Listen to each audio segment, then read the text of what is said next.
آپ کے سماج میں، آپ کے خاندان میں، آپ کے محلے میں اونلی 5% وہ مالدار ہے جن کو اللہ نے مال و دولت دے کر آزما رہا ہے۔ وہ چاہتے تو اس مولت کو، اس دولت کو اللہ کی راہ میں خرچ کر کے اپنی آخرت کا توشہ بنا لیتے، لیکن وہ کیا کرتے ہیں؟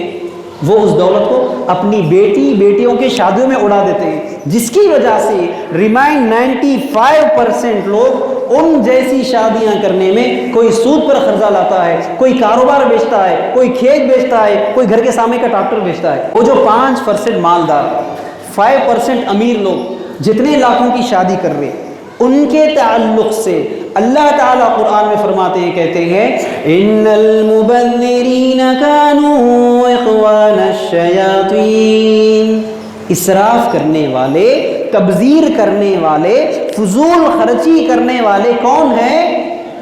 شیطان کے بھائی ہیں۔ اللہ کہہ رہا ہے کہ یہ شیطان کے بھائی، اور تم شادی کن کی جیسا کرنا چاہتے ہیں؟ شیطان کی بھائیوں کی طرح کرنا چاہتے ہیں۔